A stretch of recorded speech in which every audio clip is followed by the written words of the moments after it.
When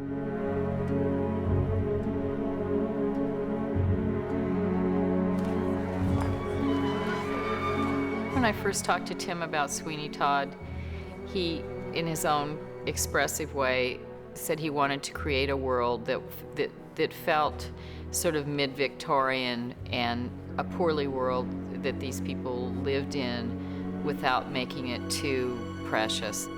I spoke with Tim about the look of the movie, and they told me, remember the movies in the United States, Hollywood in the 40s, and they gave me a movie, gave me Frankenstein. This is what they said. Look at this movie. This is a kind of feeling I like. It was good for me to prepare this board for each set. For example, for the parlors, because we did 2 different parlors. We did the pie shop. We did all the dimension. So I prepare for each set some board because I like it to understand what he was thinking. It kind of goes back to sort of old horror movie stuff where we didn't really want to create, have a thing like London, 1853 or whatever, just to kind of keep it in the kind of fable London. It's Victorian. It sort of tried to make it sort of not too late, kind of in the middle where things were still developing, where there was, probably a little bit more crime. It was at sort of right in the middle of that period. But again, movie London, sort of horror movie London, and not, be so literal. Because also, too, doing a musical, it just didn't feel like one of those hardcore, realistic type of, that's why we didn't shoot on location. We built all sets and did it, again, that old-fashioned kind of horror movie style, which we felt wasn't realistic in terms of the setting, but we tried to make realistic in terms of the emotion of the characters. When I see you again, you might find me if you like. Around Fleet Street, I wouldn't wonder. Fleet Street, the real street in London, and I went over there. We took all the size just to make it the right, for the dimension. Make it everything, even graphic, but more close to the reality there. Of course, I saw all the research. We choose a place where we see from Fleet Street, we see the St. Paul Cathedral, and then we choose one place, one area, and this area I did the sketches. Everything is important, every set, even a small thing. But the barber shop is the center of the story. And we discussed in the beginning, in the very beginning, at first I made a sketch about and then he looked at the sketches and said, I like him, I want to think about it a little bit. And then the few days after came to see me, he said, Dante, you know what, I would like to make something. He made for me a little sketch.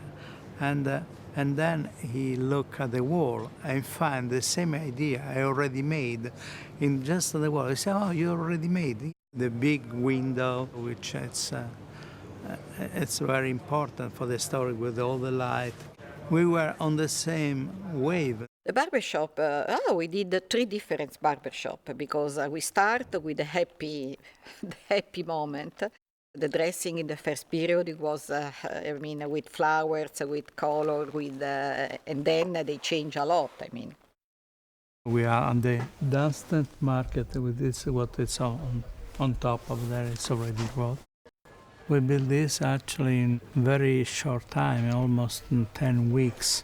This set, if you look, it's not color. The only color is for Pirelli, Pirelli. Otherwise, all the color. It's very important, the look of this movie. It's almost everything is black and white.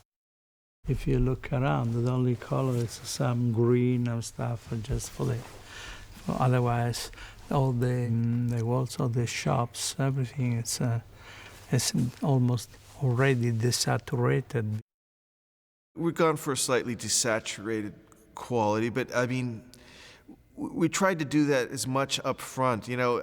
Technology-wise, you can do a lot, but we wanted to set the tone from the beginning because we just felt like it helps me, it helps the actors to kind of see the world that you want to be in without just shooting it and then kind of cranking the dials at the end. We tried to set the tone we were going for, from the very, very beginning. As an artist, Tim Burton changes all the time, like all of us. In the movies that I've done with Tim, I've tried to bring something different to the table and sort of have it be something that inhabits his world, but that's still not the same thing and not like predictably Tim. Johnny's costumes are very simple. I love a great shirt, so we made, I think, some really nice shirts for Johnny with hand-pleated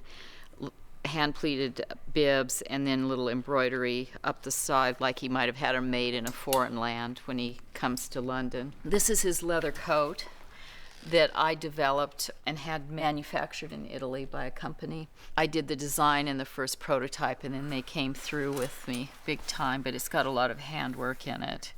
And it's leather that was, the lines in it are cut with lasers, so it gives it some texture instead of just being a flat piece of leather. This is his barbering coat, which he wears a lot in the movie. It's made out of old bed sheets made into costumes. We did the technique with the fabric to get the color and made it's all hand sewn, so it's got a nice early feeling to it. This is something that Mrs. Lovett would wear and has. This is her early costume, which is, her poor costume. This was made out of a curtain panel that I found that's from the period that I, overdyed and made all moldy and mingy for the film. The embroidery in this collar was done with straw, which was popular back in those times and is extremely rare and fragile. We have a lot of layers in this period, and these are some of the things that would be popular fashion items today, I think, if they were out on the market. But this goes underneath the costume. It's actually an all-in-one underwear from the period. This is a bit of a diversion from the sort of normal look of the film, but we have a number that's part of Mrs. Lovett's fantasy about this fantasy life she has. And this is one of her costumes from that. So this would be her impression of the flashiest thing she could have.